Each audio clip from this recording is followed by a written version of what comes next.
Good morning, everybody. My name is Ankit Jindal. I'm the founder of Friends for Inclusion. We are a not for profit technology startup set up with an aim to empower persons with disabilities using technology. We are in the process of creating and promoting technologies and evangelizing accessibility standards, and we are currently being incubated at IIIT Bangalore, and when we are in partnership developing a couple of solutions for people with disabilities. I'll be accompanied by Rakesh Peace. He is the founder of Maxability and is also a a trainer and an expert of accessibility at Adobe. And I also have my younger brother Pratik. He's working with Wipro, and my father, who. So we are Team Friends for Inclusion today for you, talking about accessibility fundamentals. Before we really start, I just want to get a sense of the audience. How many? And just say I'm blind. I have more than 90% of sight loss, and I'll be using a computer powered by screen reader, so that I can kind of go through my slides. Before we really begin, and of course I just want to understand how many of you have really uh, had any experience of disability, whether yourself directly or with a family member or a close friend before they who experience disability in any form, either directly either that means either yourself are disabled. Wonderful. I think it's pretty fascinating observation that you said. Yes, humans we are different, we are diverse, and it really ranges, right, from even in our own lifespan we change from being an infant to an adolescent to somebody who's young, and then really transitioning to old age. And of course, then there's a whole lot of variety or a heterogeneousness when it comes to people from different regions, people following different religion practices, gender, economic background. So I think bucketizing everybody into one human experience is also in some ways problematic. And more so, if you really go to the slide 4, I it really my concern with the whole definition of this with the World Health Organization had given in 1980s was that it kept the onus was all on the person. You were not able to participate because you had a physical impairment. That was the understanding. So there was a normal way of living, and then there was a anything which did not comply to a normal way of living became subnormal, abnormal, or a not a very normal way of functioning, which in itself was very questionable. And the whole approach put the onus keep the person. It's a problem with the person, not with anybody else, not with the environment, right? So I'm not able to study if I'm blind because of the problem I have in my eyes. I'm not able to travel because I have some impairment in my legs. I am not able to study because I have some kind of a learning disability. So everything boils down to me as an individual. Everything is a function of my impairment, right? Any disagreement on this? I'm going slow on this topic because what I'm going to cover next is going to be very fundamental in the way we are going to perceive disability from now. And I think it's if you really get this drift well, I think the whole concept around accessibility, the need for inclusion of persons with disability will be self-explained. So if we go to the next slide, and this is a more advanced definition which was introduced by the World Health Organization and then subsequently endorsed by many other human rights organizations, the UN, and a similar definition has also been adopted by the UN Convention for the Rights of Persons with Disability. It really talks about that disability is a complex phenomena. It talks about features of one's own body when in interaction with the barriers or the features of the environment is when somebody experiences disability. So somebody in the beginning said disability is all about the barriers in the environment. Uh, so what it really tries to imply is that there are persons with disability. Yes, we all have limitations. It can I am a person who has retinitis pigmentosa, as a result of which I have 95% of sight loss. But is that what is defining my disability? No. Disability is experienced when, say, if I want to study, today I have access to assistive technology. When materials is not provided to me in accessible format is when I experience disability. Imagine somebody who's on a wheelchair, somebody using a wheelchair, he or she wants to enter a building, uh, perfectly capable of working on a computer system. But the building that the person wants to work in does not have a ramp, does not have a lift. So is this a disability because or a disability on account of person's bodily impairment or a disability on account of the features of the environment which is not having an accessible workplace? Any thoughts? Somebody who wants to work, somebody using a wheelchair, wants to work in a workplace, but the workplace does not have ramps, does not have lift. So is it a problem of a person's impairment or a problem of the feature of the environment? Feature of the problem, the feature of the environment. For a feature of the environment, it's a barrier, it's a physical limitation or the infrastructural barrier that exists that is limiting a person. Similarly, when I spoke about myself and I wanted to study, and if I really recount my example when I was doing my MBA at FMS, I think it was very early days that they started inducting students with visual impairment, and they had no understanding of how to accommodate a person. So I was never given material in accessible format. A lot of our professors used to refer to materials from Harvard and Yale.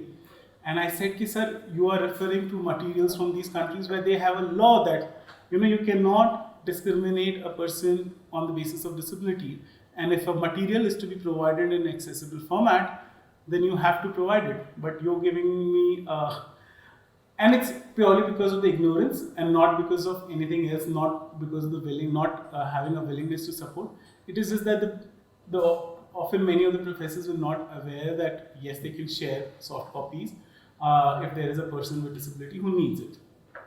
If I had all those materials in readily available, it could have avoided me the whole process of converting the material into soft copy.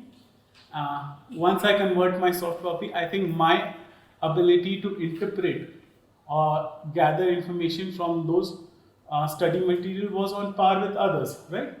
So if somebody who's not disabled, somebody who does not have visual impairment, they might be just reading it through their eyes and gathering information. But me as somebody who uses assistive technology, once had content in accessible format, was able to perform on par.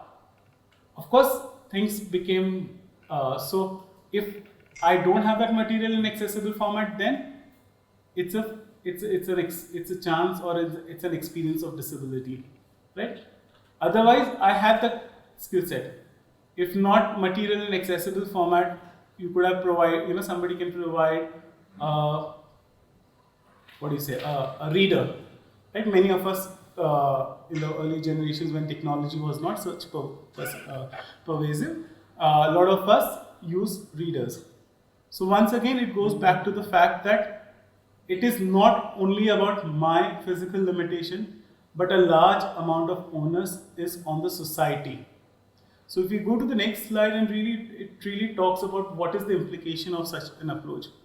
The really onus moves away out of me as an individual with a person with disability, and the focus starts shifting towards the environment.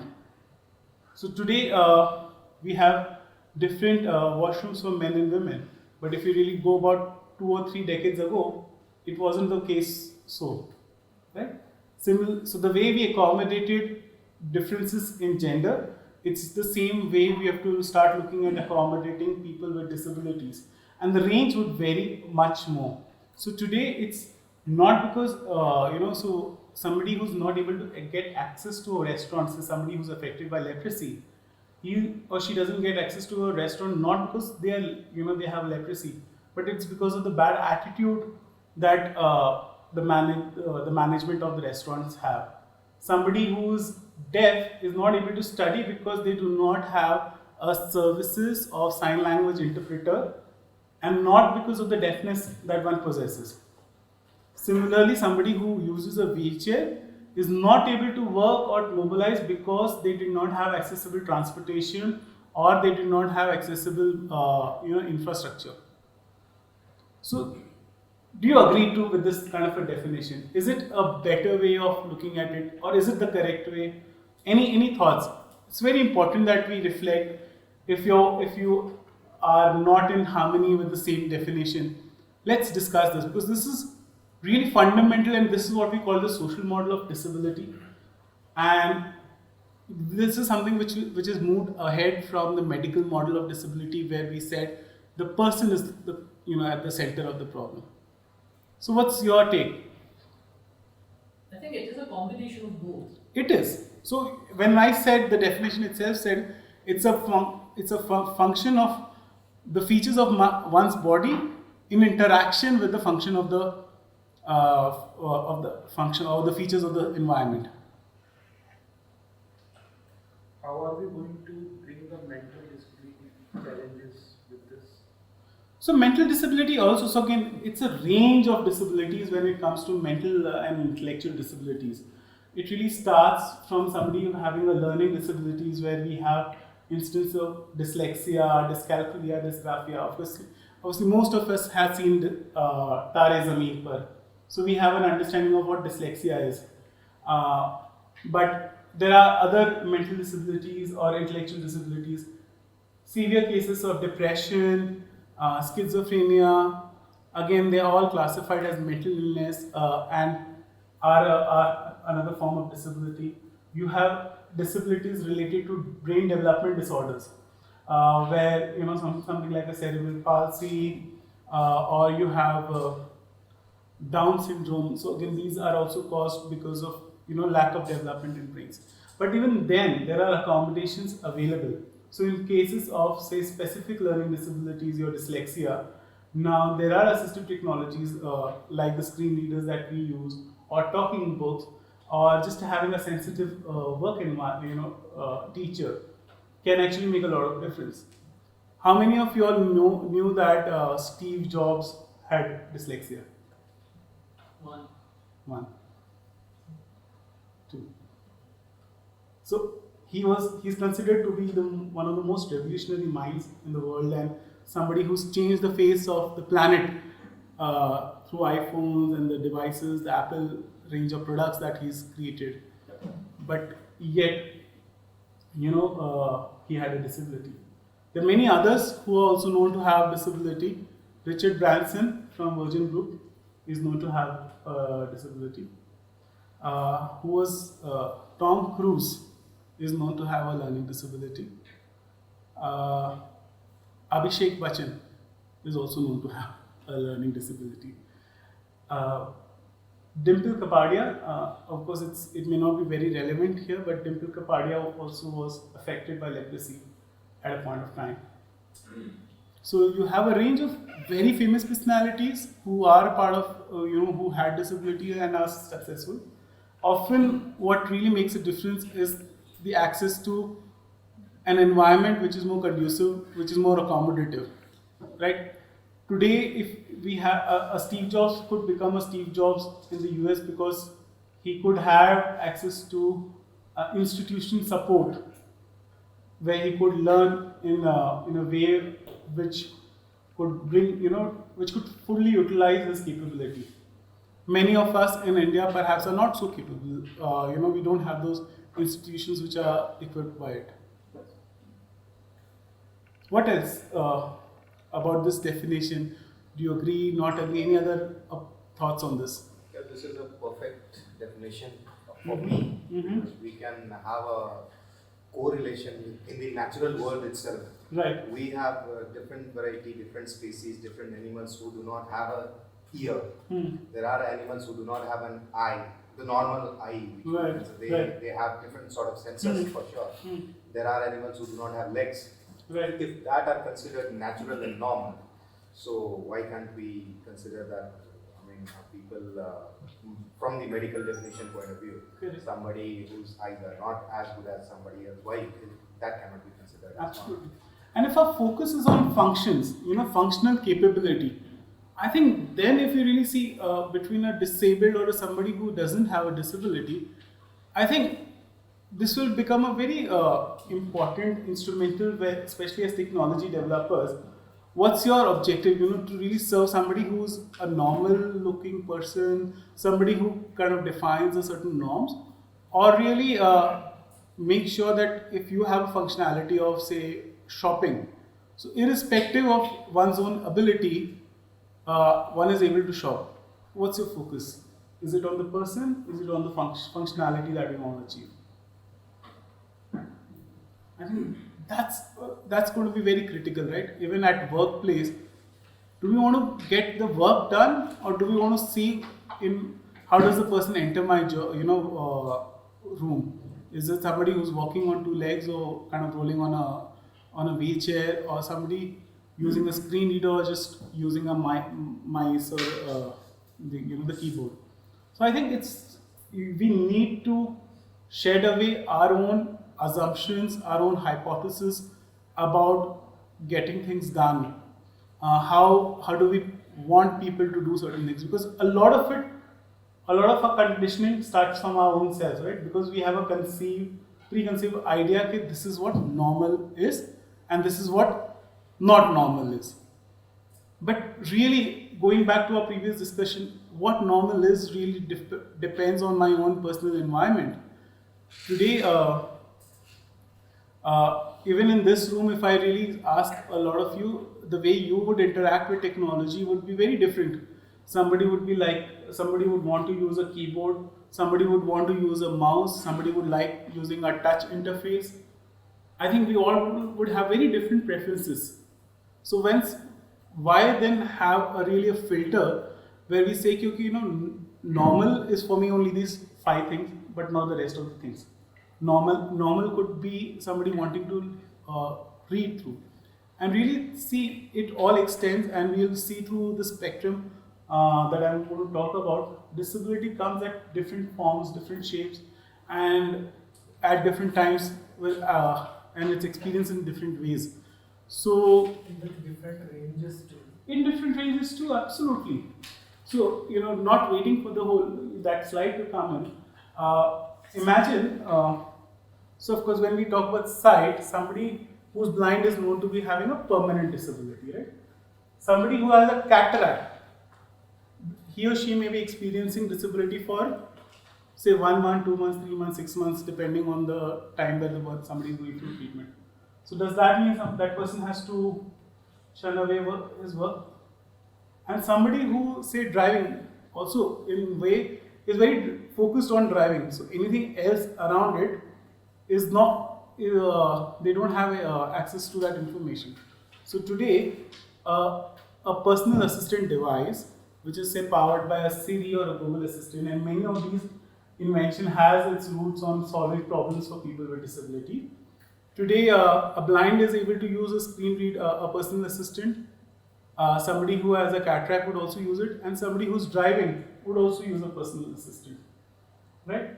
And it's a range of disability, right? And in various forms. In the case of driving, we may call it situational disability. Similarly, imagine somebody who has let's say an example of hands. Somebody who has a hand who's lost his hand due to an accident. Imagine somebody with a temporary disability who has a fracture, and imagine a case where, for a situational disability, a parent holding a child in his or her hand, so they don't have access to one hand. So really, it's not only about talking about persons with disability, but when you really create some solutions for taking the needs of persons with disability in mind, the application may extend far beyond. So, any thoughts? Is it making sense? Is it all kind of? So Braille like reading, reading Braille is also is an art which you practice and you master, and you keep getting better with every, the more you practice, the more better you kind of become with that. And I agree. See, again, differently able, just to kind of give this on the semantics of it. As a part of the disability rights movement, there's a lot of dissent in terms of using the term differently able, because the whole thing is at the premise itself, outside you're coining persons different from one another. And when you really see difference, we discussed in the beginning, we all are different in many ways. Everybody is differently able. Yes, in that case, then everybody is differently able. But the more accepted terminology or the more accepted way of addressing is a person's first language, where we say persons with a disability. So the focus is on the individual first, the capability of individual, and not on the disability. Yes, disability is also an identity, and that is a subsequent identity and not the only defining identity, right? Isn't handicap a better word? No. So handicap, it's a very interesting thing that you asked me. While a lot of us do tend to use it, one of the, and I don't say it is the only definitive source of handicap, but one of the interpretation of handicap is after World War, a lot of people lost their hands. So they used to beg using a cap in their hand. So that's where it is one of the interpretation, and it is where it is being used. So you actually coining a person as handicapped, people take it as offensive as calling them as beggar. So generally the best way of reflecting or addressing a person is a person with disability, person with visual impairment, person with hearing impairment. You might hear me talking about disabled as a term that I'll use quite often, and the implied meaning where we say okay, it is disabled, it is not disabled because of my bodily impairment, but because of the barriers that exist, is that I'm being disabled by the environment. So that's also a term which is often used and accepted. Right, and it's really a reflection on how much do we want to allow people to flourish. So today, I come from a family where I had like 6 other people in my family, my grandfather, a few of my aunts and uncles who had a similar condition. But because they were conditioned in a way and they did not get the right facilities, I think they were bounded by many things. And it's unfortunately a reality that many people do not get that kind of an exposure. We assume that it's the best way of walking is only using the our 2 legs, and say somebody who's blind and uses a cane to kind of navigate is considered to be normal. Like, we really need to start challenging the whole thing, why we call something normal and not normal. And if you really go ahead and we'll talk about the numbers, imagine any idea on the numbers of people? I think Georgette would have covered that. What's the size of persons with disability? Around 1 billion. A billion, right? 1 in every 7 person on this planet has a disability. Imagine. Is that like an outlier, or is it as normal as anybody else, right? It's something that we need to reflect. And then why do we call something which is as ubiquitous as 1 in every 7 person something as not normal? Perhaps somebody who's literate and illiterate may have a very different composition, but here we have like 15-16% of the population. Many countries claim it to be 20% of the population.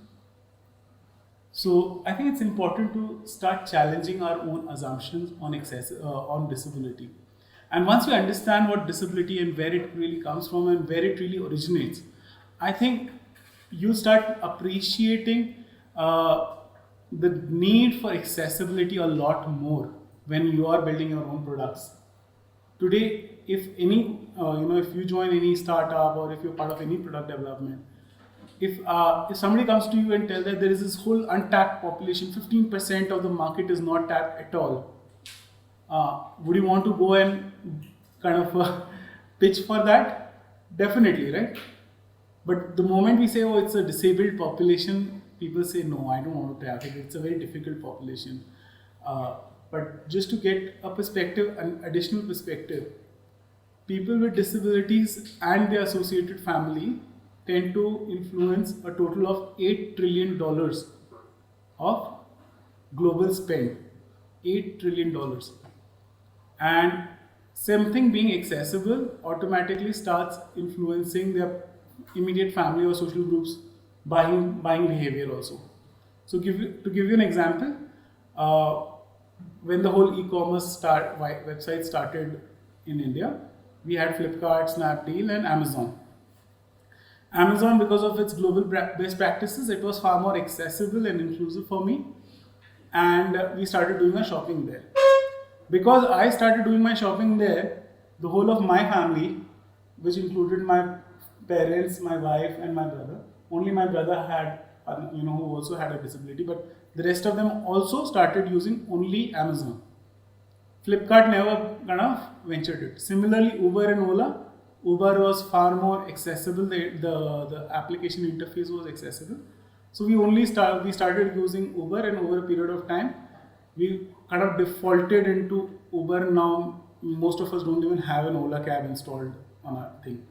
Now, for the fact that now when Ola is trying to make things accessible, still they've kind of lost the bet. So imagine how much it can influence once you start making your products more inclusive.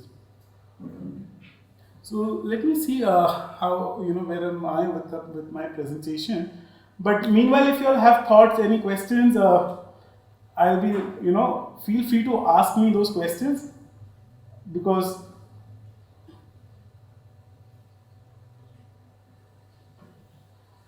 so okay, there is a slide on types of disability. I think this slide number 7 we've briefly discussed, but then there are a range of disabilities, difficulty, vision impairment, hearing impairment, cognitive, intellectual disability, blood-related disorders, age-related disorders, Parkinson's disease. Many of us have heard about that.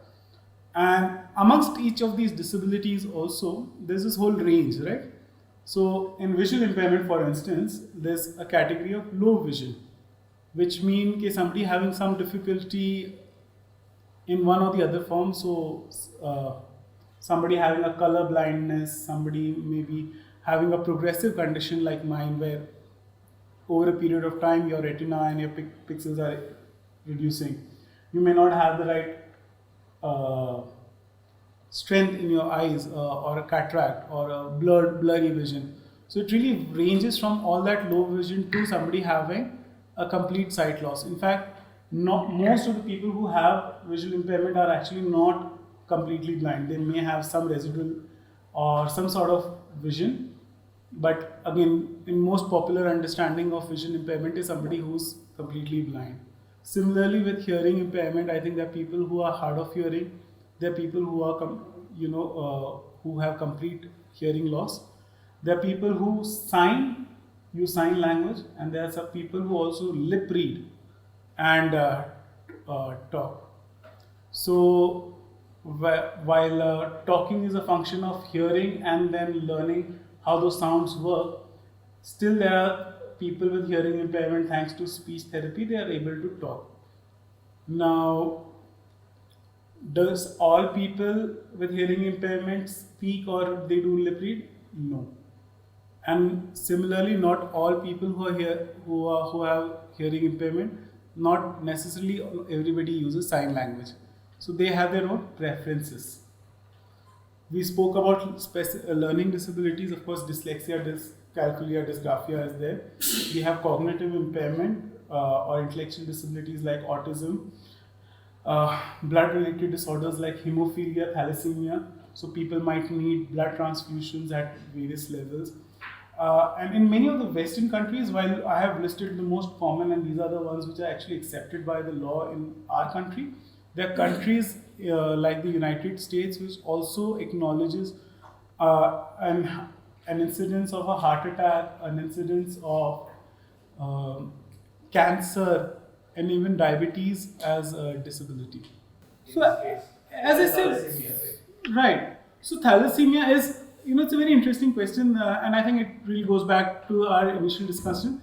A disease is what your, a bodily impairment is, which is kind of causing a problem in your body.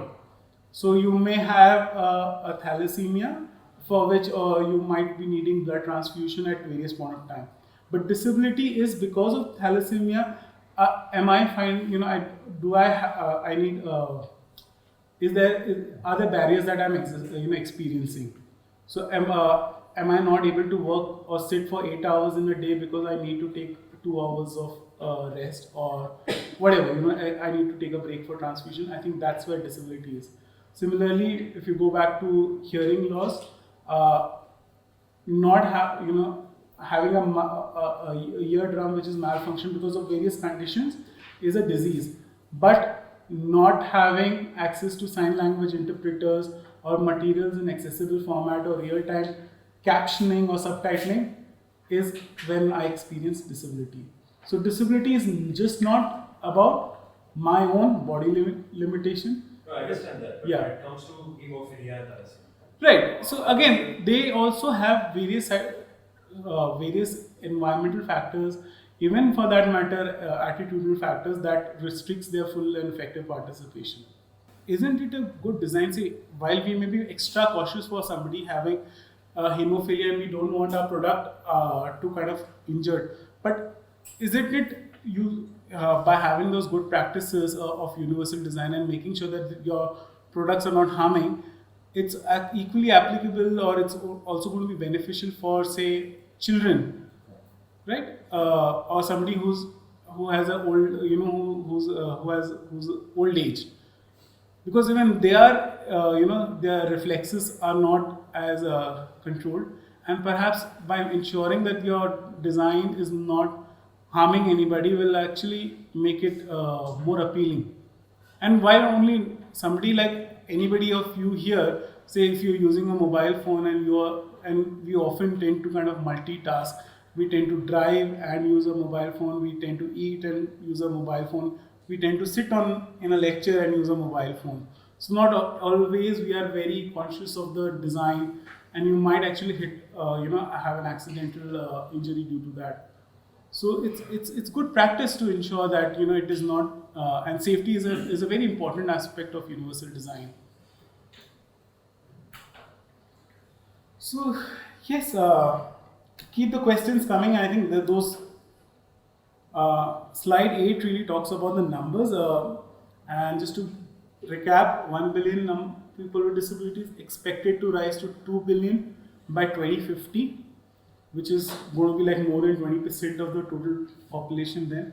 In India, we have a whole range of disability numbers. The government likes to claim it at 26 million as per 2011 census. We at disability sector believe that the number is at 200 million, which is at 15% of the population. Maybe the truth is somewhere in between, but definitely we need to see it's a big market, and that 21 categories of disabilities which have been identified or recognized by the new law, which is the Rights of Persons with Disabilities Act in 2016. if you consider the number of categories to be solid, then is it close to 26 million or 200 million?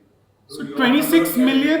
So 26 million is only considering 6 disabilities. When we did a 2011 census, it only captured data on 6 disabilities, and there was 1 for others. And you have to see the census number is also a data where people self-report, right? There's no way of invigilating what if the number is correct or not. So if an invigilator comes to your house and if you say none of my family members have a disability, he'll take that as a truth. And in India, where disability is such a stigmatizing topic, most parents, most family members do not declare themselves. In fact, many invigilators don't even ask that question. They say, if we see somebody with a disability, we mark it ourselves, otherwise we don't do it. So for the same number of categories, the range is 26 to 200. So the range, if you really go by number to number, we don't have an absolute numbers, even with this 21 disabilities, because the data collection techniques in our country is very poor. We've been struggling, and I lead also a discourse on data on disability, where we have spoken to Ministry of Statistics and Program Implementation, to the department which handles census and many other government departments. Data is a very, especially on disabilities, a very it's a very poorly focused area at this point of time. The politicians don't want to show an increased number because that will reflect poorly on them. But the challenge is that if we do not have adequate number represented or being shown in official records, the resources don't get allocated for the development or the welfare of disabled. So even like having accessibility or making a roads infrastructure accessible, you will not see it, right? The government will see, okay, like I have 30% who is from say economically poor background, 50% are women, so I'll give more allocation towards that. But only 2% of people with disability, it's okay even if I give a little less money for them. So it's a challenging situation. The number is definitely, as I said, the truth is in between, somewhere between 2.6 and 200 million.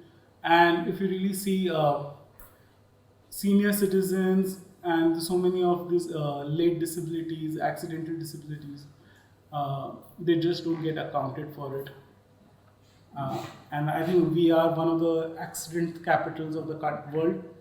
So imagine the number of disabilities that gets added but doesn't get really actually reported. We are trying various ways. Let's see, hopefully in some years we'll have an answer to that. So this is the slide 9 talks about the continuum which we discussed. So I'm going to skip that for now. Legal requirement. So I spoke about the Rights of Persons with Disabilities Act in India. For all those who are into technology development, I think this will interest you. By 2019, the Rights of Persons with Disabilities Act says by June of 2019, your services are supposed to become accessible. And services definition includes websites, mobile apps, including e-commerce or any sort of things. Obviously, the strange thing, like everything else in India, the enforcement is always a challenge and the awareness is a bigger challenge. But yes, there is a law which essentially means that if tomorrow, after June 2019, if I, as a disabled person, find a particular app not accessible, I have the power or the right to take it to the law, to the courts. And this law is also applicable to the private sector. So the law is very categorical in saying all establishment, and the way establishment is defined, it includes public sector companies, which is your government companies, and your private sector company. And private sector includes every possible types of company, like from proprietorship to factories to limited liability partnership or whatever. So it covers the whole ring. Even NGOs for that matter. Even if you're a disabled, NGO focusing on disability or you're not focusing on disability. And unfortunately, I've seen myself that many organizations on disability, their own website is also not accessible. So yes, accessibility is a mandate. Even all those who are aspiring to work with the multinational companies, laws in the United States, Section 508 and 504, have specific provisions where it mandates to make your digital products and technology accessible. In fact, it's pretty interesting to note that even if say you want to do any business with the government, and if your products are not accessible, you cannot you cannot trade with the government. And this actually became one of the single most important reason for many of the other US-led based companies like the Amazon to make Kindle more accessible for people with disabilities. Kindle until few years ago, I think 2012 or 13, until 2012 or 13, it was not accessible for people with disabilities. but then they suddenly realize that they are not eligible to get business from the government, from the education department. Thus, they started making it accessible. And the beauty of, but the one thing which I give it to them is that they made it completely accessible, and they never region locked it. They made it available across the world, and they kind of standardize it. And thanks to that, many of us in India are able to kind of benefit from it. So a lot of these reasons are actually, while I'm not trying to undermine the efforts of giants like Facebook or Google or Apple or Amazon. They've done some amazing work, Adobe, as far as making their products accessible. But a lot of it is also from this fact that the law made it mandatory, and then they put in a lot of efforts, resources to not only just comply or tick mark, but really better it and improve it. And that's why today we see Microsoft not only making their Windows and Office 365 accessible, but really opening up the whole ecosystem of the AI and development tools. Seeing AI is a tool, it's a free software which is now available on iPhone and coming soon on Android, using the most cutting edge technologies of artificial intelligence, and it's a great solution as far as the visual impairment group is concerned. So that's how it is. So people have, of course, it started by their own interest, also from the push from the government. But yes, many of them are taking the matter far ahead and making a considerable effort. Similarly, other countries like UK, Australia, I've listed down here. There are other countries, Israel, Norway, European Union. They all have some or the other law are demanding accessibility. 150 plus countries have signed United Nations Convention for the Rights of Persons with Disabilities. That convention mandates the signatory countries to bring in a new law which proposes accessibility. So in days to come, in years to come, you will see the talk of accessibility really picking up pace at a much more bigger scale because of the various mandatory requirements. Has this push been strong enough for the last 2 years, I think, since the act was passed? In India, so we've used this law very effectively to advocate with the government. So BHIM, Bhim app, when it was launched by Prime Minister Modi, was not accessible. We lobbied with the government, and Rakesh and many of us wrote to the department citing the law, and that kind of made it more accessible. Now NIC, the National Informatics Center, has a dedicated wing. They have incorporated accessibility as a guideline. So there is an effort. I had a very interesting fight with Niti Aayog. So there was one particular document on SDG that they released after the law. And I kind of wrote directly to Vivek Debroy saying, we will pass the law and important documents like this are also not accessible. So immediately, like in less than 10 days, they kind of converted it and they kind of made it accessible. So yes, it is being effectively utilized. At this point of time with the government has made, the last count I had was, they've made about more than 120 sites or application accessible. How are they completely accessible? Of course there are gaps, but we have a channel now where we can actually talk to the government and say, this is not accessible, make it better.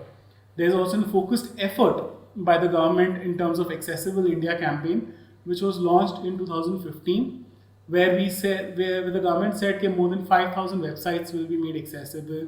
They said they'll focus on 50 cities and they'll try to make their built environment accessible. They talked about making all airports accessible by 2020, and there were many other things as a part of the charter. Some of it is taking good shape, some of it is lagging behind, but definitely we are now seeing a considerable focus on getting accessibility incorporated. And there is solid legal backing from June 2019. Yes, absolutely. There is penalty. There is imprisonment also. Very nice. I'm glad that you say that. And there are various levels. So as a person with disability, I have the right to go to a commissioner of persons with disability. I can go to a district level. So from an enforcement point of view, the good thing about the law is that they've created district level committees, district level special courts, where people can file their complaint and they will get, fast access to justice. Is the private sector actively trying to comply as of now? So the awareness is a challenge. And there is a lot of effort that the government is trying to do, and even we as NGO disability sector are working with the organizations like CII, FICCI, and the NASCOM to build more awareness.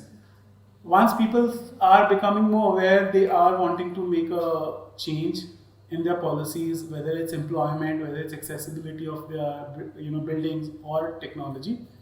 But the challenge is really the awareness part of it. I think that's the first challenge is. The second challenge is of course the willingness after that. How willing am I to do this? In our country, सब कुछ चल जाता है जुगाड़ पे तो. Yeah. When you say legal requirement, Huh. would you require all the apps on the Play Store to comply with Yes, if you are doing a service, if you are making a public service, and a service definition could include from banking, education, transportation, judicial, postal, there's a whole laundry list. In fact, anything and everything that comes under a service spectrum is included in that definition. And if you're serving country India, then I think you are pretty much supposed to make it accessible. And if not, then you could be challenged after 2019. So for services, the timeline was given as June of 2019. And for making existing public buildings accessible, the timeline was given of June of 2022. And in fact, the law also says that no new public buildings. And public buildings is again anything which is there for public use. So this includes your malls and whatever. They also cannot be sanctioned occupation certificate if it is not accessible. What do you think of it being prohibitively expensive as an excuse? So if you go to plan it in the building phase, it will not be expensive, right? Point is often, and we have seen this at various stages. While building it, if you're doing it, and if you're planning for accessibility, it will not be very expensive. Challenge is often this retrospective fitting, which is often expensive because then you need to kind of work around with the existing design, and you may have to create certain things. But if you really see from an impact point of view, and if you're a mall and you have customers, you can't be saying, right, like the Britishers used to say, Indians are not allowed or dogs are not allowed in the campus. You cannot be saying disabled are not allowed because they are not accessible. So it's their duty when you are into a public service that you make it more accessible. Yeah, one point I'd like to add, because we are talking about the law which is going to enforce from June 2019 onwards. But we all have to look into one more factor. What is the level of accessibility compliance which the government is putting forward? As of now, please understand that it is only a AAA compliance which can be achieved by any ICT product oriented people. It's not a big challenge. But what are the other complaints which need to be in place? That even now government is not fully drafted that standard, especially Which is there. Guidelines are there. But actually, what are the guidelines existing right now? It is only compliance with the AAA standards. No, so and it's some not. extent of blindness and things like So that. there's a Actually, correction on that. Right now, the law or the guidelines, and Rakesh, you can add to that. Government of India has introduced a revised guideline, I think a couple of months ago. Yes. It is called GIGW. Right. It is based on WCAG Right. 2.0 level AA compliance, Right. and that is a level of compliance even the W3C also recommends.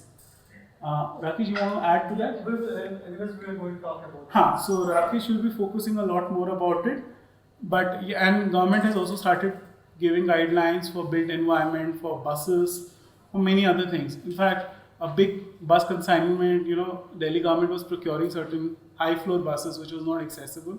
There was a stay order put because, obviously the disability lobbied and put I out. was only talking about the ICT compliance. Correct. So ICT even AA compliance is the required, and it is kind of it is the most recommended one, and of course it recommends that whatever elements you can incorporate from AAA, it's good to do that. Of course, Rakesh can talk a lot more. I don't want to step into his territory.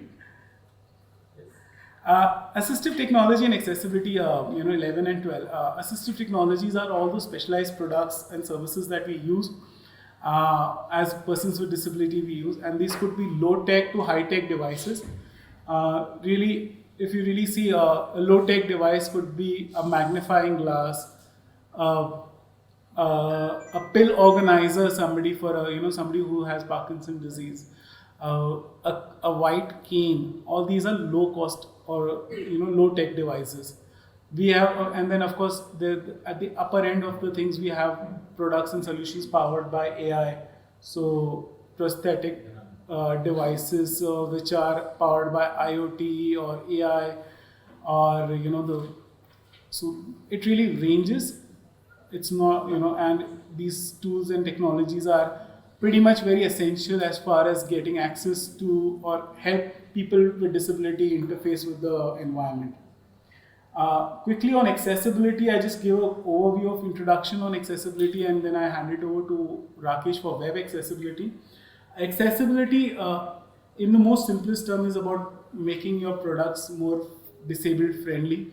It's about features, identifying those features, and really working with those features to make it more disabled friendly. And accessibility covers things like having a ramp, having accessible documents, having low floor buses, and there are standards, there are guidelines which are available. So following which, if you are able to follow the guidelines on say WCAG, you will be able to address the needs of most disabilities. May not be all, but say 90-95% of disabilities would be covered, and that's the role standards play. So once you have standards, and there are standards available for many things now for making it accessible, if you have a knowledge of that and an understanding and appreciation of that, and if you start incorporating it in your design process, then I think a lot more things will happen automatically.